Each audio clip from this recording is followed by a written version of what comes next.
Hello there, hope you are doing fine. आज हम करेंगे जॉन कीट्स की कविता ओड टू अ नाइटिंगेल के स्टैंजाज 6, 7 एंड 8 की line by line explanation Hindi में। इसके पहले के स्टैंजाज भी मेरे चैनल पर अपलोडेड हैं, आप चाहें तो देख सकते हैं। Let's begin with stanza 6। Stanza 6 के आइडिया के बारे में बात कर लेते हैं। इस स्टैंजा में कीट्स कह रहे हैं कि अब उनके मरने का टाइम आ गया है और अपने और डेथ के रिलेशन को, यानी मृत्यु के रिलेशन को वो डिस्क्राइब करते हैं और ख़ुद भी डिस्कवर करते हैं। तो आइए लाइन बाय लाइन इसको समझते हैं। Let's begin with the first two lines. Darkling I listen and for many a time I have been half in love with easeful death. In lines में वो नाइटिंगेल के लिए एक वर्ड यूज़ करते हैं, डार्कलिंग।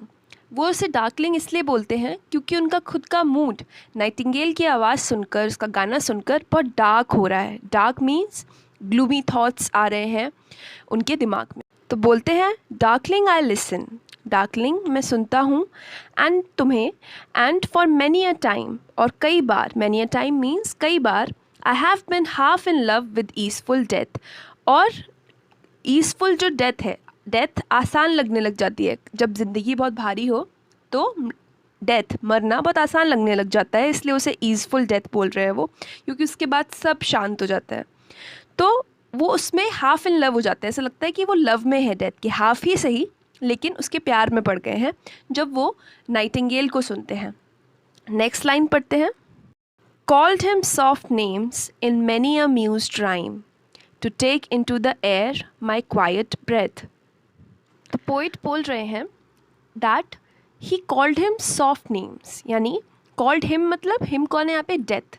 तो डेथ को उन्होंने बड़े प्यारे प्यारे नामों से बुलाया, सॉफ्ट सॉफ्ट नेम से बुलाया। इन मैनी अ म्यूज्ड राइम, किसमें म्यूज मतलब होता है इंस्पिरेशन, जो पोइटिक इंस्पिरेशन होती है, और राइम से भी मतलब है पोइट्री। तो अपनी पोइट्री में उन्होंने डेथ को बड़े अच्छे अच्छे नामों से, प्यारे प्यारे नामों से बुलाया, ताकि to take into the air my quiet breath, ताकि वो हवा में जो मेरी शांत सांस है, यानी मेरी जो जान होती है ना, हमारी सांसें, उसको ले ले। डेथ को उन्होंने बार बार ऐसा कहीं ना कहीं सॉफ्ट सॉफ्ट नेम्स बोल के कन्विंस करने की कोशिश करी। नेक्स्ट लाइन्स पढ़ते हैं। Now more than ever seems it rich to die, to cease upon the midnight with no pain, while thou art pouring forth thy soul abroad in such an ecstasy। तो poet कहते हैं now more than ever seems it rich to die, लेकिन अभी का जो time है, इससे पहले भी मैंने डेथ को काफ़ी कन्विंस करने की कोशिश की, अच्छे अच्छे नामों से बुलाया कि वो मुझे अपने साथ ले जाए, लेकिन अभी का जो टाइम है वो सबसे ज़्यादा रिच है मरने के लिए, सबसे ज़्यादा सही है मरने के लिए। To cease upon the midnight with no pain. इससे पहले के स्टैंजाज में पोइट काफ़ी क्लियर कर चुके हैं कि ये दुनिया कितनी पेनफुल है, और डेथ को अगर देखें तो वो कितनी पेनलेस है। ये अजीब बात है कि हम सब लोग डेथ से डरते हैं, जबकि ज़िंदगी में दुख ज़्यादा होते हैं। डेथ क्या होता है, बस एंड हो जाती हैं चीज़ें, और उसके बाद एक स्लीप है, एक फॉरगेटफुलनेस हो सकती है, और हम नहीं जानते डेथ के बाद क्या होता है, लेकिन एक स्लीप तो हो ही जाती है ना, ख़त्म हो जाती हैं चीज़ें। तो वही पोइट उसी आइडिया को लेकर बोलते हैं कि to cease upon the midnight means कि ये जो मिडनाइट है यहीं पर ख़त्म हो जाऊँ। सीज मतलब ख़त्म हो जाना, विद नो पेन यानी कोई पेन के बिना, कोई दर्द के बिना। While thou art pouring forth thy soul abroad, और जब वाइल यानी जब, मीन वाइल तुम यानी नाइटिंगेल अपना सोल बाहर निकाल कर रख दे रही है, मीन्स वो गा रही है ना, तो ऐसा लगता है ना कि जो बहुत अच्छा गाता है ये इंसान, इसने अपनी आत्मा ही बाहर निकाल के रख दी हो। अब्रॉड मतलब यहाँ पे मतलब है बाहर निकाल के रख देना, अपने सोल को तुम बाहर ऐसे पौर कर रही हो। और इन सच एन एक्सटेसी, और इतनी एक्सटेटिक हो तुम, इतनी एक अलग ही जॉय है, एक्साइटमेंट है तुम्हारी वॉइस में। तो तुम जब तक गाओगी उसी दौरान मैं ऐसा करता हूँ, डेथ को अपने आप को सौंप देता हूँ, अपनी लाइफ ख़त्म कर लेता हूँ। नेक्स्ट लाइन्स पढ़ते हैं। Still wouldst thou sing and I have ears in vain, to thy high requiem become a sod. Poet कह रहे हैं कि तुम गा रही हो, इतना सुंदर गा रही हो, still wouldst thou sing and I have ears in vain, लेकिन तुम्हारा गाना वेस्ट जा रहा है मेरे कानों पे पढ़कर। To thy high requiem become a sod. अब रेक्वियम क्या होता है? ये एक सॉन्ग होता है जो ज़्यादातर खासकर चर्च में किसी के मरने पर गाया जाता है, एक श्रद्धांजलि टाइप समझ लीजिए। तो उसके लिए मैं सॉड बन जाता हूँ। सॉड क्या होता है? जो धरती होती है ना, जिसमें ग्रास उगी हुई होती है, और बेसिकली धरती के नीचे किसी को, मरे हुए इंसान को रखा जाता है क्रिश्चियंस में। तो मैं वो मरा हुआ इंसान बन जाता हूँ जो ग्रेव के अंदर है, सॉड के अंदर है, और तुम वो रेक्वियम जो गा रही हो वो उस सॉड के लिए, हम मान लेंगे कि तुम उसके लिए गा रही हो। So that was stanza number 6। Let's move to stanza number 7। इस स्टैंजा के बारे में रफली हम बात कर लेते हैं। स्टैंजा नंबर 7 में कीट्स जो है वो नाइटिंगेल को डायरेक्टली उसको प्रेज़ करते हैं, उसकी तारीफ़ करते हैं, उसके सॉन्ग की तारीफ़ करते हैं, और जो theme of immortality of art होता है, ऑफ नेचर होता है, वो बिल्कुल साफ साफ निकल कर आता है। और बहुत ही खूबसूरती से कीट्स नाइटिंगेल को अमर बताते हैं, उसके सॉन्ग को कभी ना मरने वाला बताते हैं। सो let's read it line by line. Thou wast not born for death, immortal bird. No hungry generations tread thee down. The voice I hear this passing night was heard in ancient days by emperor and clown. Keats बोलते हैं directly address करते हुए हमारी Nightingale को, Thou wast not born for death. तुम्हारा जन्म death के लिए नहीं हुआ था, मरने के लिए नहीं हुआ था। Immortal bird. Immortal means अमर, अमर चिड़िया, तुम्हारा जन्म मरने के लिए नहीं हुआ था। नो हंग्री जनरेशंस ट्रेड दी डाउन, और ना ही आने वाली जो जनरेशंस हैं, हंग्री इसलिए बोला गया है कि अपनी चाहतें हर जनरेशन की होती है। जो इंसान जैसे जैसे आगे बढ़ता है, पैदा होता है, उसकी अपनी अपनी चाहतें होती हैं, और पुराने इंसानों को हम भूल जाते हैं। तो वैसी कोई जनरेशंस नहीं है जो कि तुम्हें ट्रेड दी डाउन, तुम्हें कुचल दें। ट्रेड मतलब होता है चलना, और उसे कुचलना भी होता है, तुम्हें कुचल दें, ऐसी जनरेशंस नहीं होंगी। The voice I hear this passing night was heard in ancient days by emperor and clown.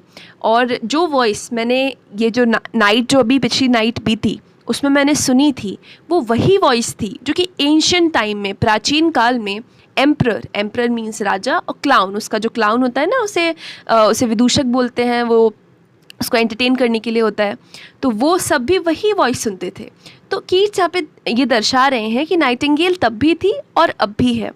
और आप देखिए कि जो नाइटिंगेल का गाना है वो इतना अमर है कि आज भी हम जानते हैं कि वो कैसे बोलती है, और कीट्स भी जानते थे, और कीट्स ये भी बता रहे हैं कि उनसे पहले आने वाले एम्परर और क्लाउन्स भी जानते थे। जबकि कई सारे पोइट्स रहे होंगे थ्रू आउट हिस्ट्री, हमारी इंडियन हिस्ट्री में, इंग्लिश हिस्ट्री में, जो कि लिखते होंगे, उस टाइम के लिए लोगों ने उन्हें थोड़ा बहुत जाना होगा, लेकिन अब वो फेड हो गए, उनका जादू उतना नहीं रहा। लेकिन नाइटिंगेल का जो गाना है वो इतना अमर है, और उसकी जो आर्ट है एक तरीके की, वो अमर है, उसको कोई अपनी जगह से हिला नहीं सकता, unlike human beings. Perhaps the self same song that found a path through the sad heart of Ruth. When sick for home, she stood in tears amid the alien corn. सबसे पहले हम इतने पे फोकस करते हैं कि उस perhaps, शायद ये वही सॉन्ग है जिसने रास्ता ढूंढा था रूथ के सैड हार्ट को। रूथ क्या है? एक बिब्लिकल कैरेक्टर है, एक औरत थी जो कि उसके हस्बैंड की डेथ के बाद अपने मदर के साथ रहती थी। तो उसका जो सैड हार्ट था, उस तक पहुंचने वाला शायद यही सॉन्ग है नाइटिंगेल जो तुम गा रही हो। When sick for home, जब वो होम सिक फील करती थी क्योंकि वो अपनी मदर के पास रहती थी हस्बैंड का घर छोड़ के, तो वो उसे याद आती होगी, दुख होता होगा, तो वो नाइटिंगेल का ही सॉन्ग सुनती होगी और उसके दिल में वही सॉन्ग आकर घर कर जाता होगा। She stood in tears and amid the alien corn, और वो ऐसे आंसू, इतना सुंदर ये इमेज है कि वो आंसू ऐसे भरे भरे, कॉर्न जो होता है ना, कॉर्न फील्ड्स होती हैं, बाजरे के खेत, जो हमारे मक्के के खेत जो होते हैं, उनके बीच में खड़ी खड़ी रोती होगी तुम्हारा गाना सुनते सुनते अपने होम के लिए। एंड द नेक्स्ट लाइन्स पढ़ते हैं। The same that oft times hath charmed magic casements opening on the foam of perilous seas in faery lands forlorn. बहुत ब्यूटीफुल लाइन्स हैं कि ये वही सॉन्ग है, the same that oft times hath, यानी same, ये वही गाना है जिसने अक्सर, ऑफ टाइम्स, ऑफ्ट मतलब होता है ऑफ्टन, ऑफन या फिर ऑफ्टन जिसे बोल देते हैं, अक्सर, हैथ यानी हैड, जिसने किया होगा क्या, अक्सर, charmed magic casements opening on the foam, और उसने मैजिक केसमेंट्स क्या होते हैं, केसमेंट क्या होता है, विंडो होती है, विंडो यानी खिड़की होती है, उसको खुलवा दिया होगा, ओपनिंग ऑन द फोम, यानी फोम क्या है यहाँ पे, सी है, सी का जो झाग होता है वो, of perilous seas, dangerous seas पे जो जहाज़ चलते होंगे उनकी केसमेंट्स यानी विंडोज़ बंद रहती होंगी, लेकिन जब नाइटिंगेल का गाना कहीं से सुनाई देता होगा तो वो खिड़कियाँ अपने आप खुल जाती होंगी, मैजिक की तरह कि वो केसमेंट्स खुल जाते होंगे। इन फेरी लैंड्स फॉरलॉर्न, और फेरी लैंड्स में भी, जो जहाँ पे फेरीज़ रहती हैं, जो कि अकेले, फॉरलॉर्न मतलब जो अकेले, सिक्लूडेड से जो इलाके होते हैं जहाँ पे फेरीज़ रह रही हैं, वहाँ पर भी इस गाने का असर ज़रूर होता होगा। Let's read the next stanza, that is stanza number 8. Stanza 8 इस पोएम का लास्ट स्टैंजा भी है, और इसके थीम के बारे में थोड़ा बात कर लेते हैं, इसके आइडिया के बारे में। मैं इसको ऐसे डिस्क्राइब करूँगी इस स्टैंजा को कि अचानक से आप कोई सपना देख रहे हो और कोई चुटकी बजा दे, एंड और अचानक से आपकी नींद खुल जाए। तो इस स्टैंजा में वही नींद खुल रही है। अभी शुरू से लेके 7 स्टैंजा तक पोइट का मूड था कि ड्राउजी नमनेस से वो शुरू हुए थे, और वो नाइटिंगेल के गाने की तारीफ़ में अभी तक उन्होंने 7 स्टैंजा ख़त्म किया, लेकिन 8 स्टैंजा में अचानक से उनका जो पूरा टोन था वो चेंज हो जाता है। So let's read how. Forlorn the very word is like a bell to toll me back from thee to my soul self. Adieu. The fancy cannot cheat so well as she is famed to do, deceiving elf. Forlorn यानी अकेले। अब आपने देखा कि 7 stanza फॉरलोन word से ही ख़त्म होता है, तो अचानक से जैसे ही पोइट ने वो वर्ड तक पहुँचे, वो लिखते लिखते अचानक से कुछ क्लिक किया उनके दिमाग में, एक बेल की तरह। तो वो कहते हैं कि फॉरलोन जो वर्ड है वो कैसा है, बेल की तरह है। उसका कंपैरिजन वो एक बेल से करते हैं, घंटी से करते हैं। To toll me back from thee to my sole self, जो कि मुझे तुमसे दूर ले जाकर अपने तक फिर से ले आता है वापस। यानी अभी नाइटिंगेल उनकी फैंसी इमेजिनेशन में ये सब जो चल रहा था, नाइटिंगेल तक जाना और उसकी तारीफ़ें करना, ये सब उनकी इमेजिनेशन ही तो है, लेकिन अचानक से जैसे वो फॉरलॉर्न वर्ड सुनते हैं तो वो उस इमेजिनेशन से बाहर आ जाते हैं, नाइटिंगेल के पास होते हैं, उससे दूर आकर खुद से मिल जाते हैं फिर से, जो उनका प्रेजेंट सेल्फ है। Adieu the fancy cannot cheat so well as she is fame to do, deceiving elf. तो कहते हैं अडू मतलब बाय बाय होता है, और कहते हैं फैंसी, फैंसी मतलब इमेजिनेशन उतना चीट नहीं कर सकती जितना कि वो फेमस है करने के लिए। मतलब ऐसा कहते हैं ना, इमेजिनेशन से हम कहीं भी पहुंच सकते हैं, और जो भी हमारी इमेजिनेशन है वो हमें पल में कहीं भी पहुंचा सकती है। इमेजिनेशन बहुत पावरफुल होती है, तो बड़ी फेमस होती है imagination as a driving force, as transporting force. लेकिन पोइट जो है कीट्स बोलते हैं कि नहीं, फेमस ज़्यादा है और उसमें कुछ होता ज़्यादा है नहीं। डिसीविंग एल्फ बोलते हैं वो उसको। एल्फ मतलब एक मैजिकल क्रिएचर होता है थोड़ा छोटा सा, और डिसीविंग मतलब धोखेबाज। ये बड़ा धोखेबाज सा एक मैजिकल क्रिएचर है फैंसी, और कुछ नहीं है, क्योंकि इमेजिनेशन तो पल में टूट भी तो जाती है। जैसे ही वो बेल बजी, उस वर्ड की, फॉरलॉर्न वर्ड की बेल बजी, वैसे ही वापस कीट्स अपने जो उनका असली सेल्फ है, रियल दुनिया है, उसमें आ गए, नाइटिंगेल से दूर आ गए। नेक्स्ट लाइन्स पढ़ते हैं। Ado ado Dai plaintive anthem fades pass the near meadows over the still stream up the hillside and now it is buried deep in the next valley glades। फिर से वो good bye कहते हैं 2 बार कि adieu adieu goodbye goodbye, thy plaintive anthem fades, thy मतलब तुम्हारा यानी नाइटिंगेल का, प्लेंटिव, प्लेंटिव मतलब जो सैड या मोर्नफुल जो सॉन्ग होता है ना, एंथम मतलब सॉन्ग, वो फेड हो रहा है अब वो ऐसा लग रहा है दूर जा रहा हूँ मैं उससे। Past the near meadows, over the still stream, up the hillside and now it is buried deep। तो मेडोज़ मतलब ऐसा लग रहा है दूर आते आते जो घास के मैदान हैं उनसे कहीं दूर सुनाई दे रहा है वो। स्टिल स्ट्रीम यानी रुकी हुई सी जो पतली सी एक नहर टाइप की है, उसके ऊपर से सुनाई देता आ रहा है उतनी दूर। अब द हिल साइड पे कहीं सुनाई दे रहा है वो, और अब वो ऐसा लग रहा है कहीं नीचे, कहीं बहुत गहराई में दब गया हो, ऐसा लगता है ना हमको, जब चीज़ें दूर दूर से हमारे पास आ रही हों, तो पूरे घास के मैदान हो, नहरें हो पतली पतली, या फिर हिल साइड हो, या फिर कुछ भी हो, तो उस सबसे दूर कहीं नाइटिंगेल का गाना सुनाई देता है और ऐसा लगता है वो कहीं डीप में जाकर दब गया है, क्योंकि पोएट अब वापस अपनी इमेजिनेशन से बाहर आ गया ना।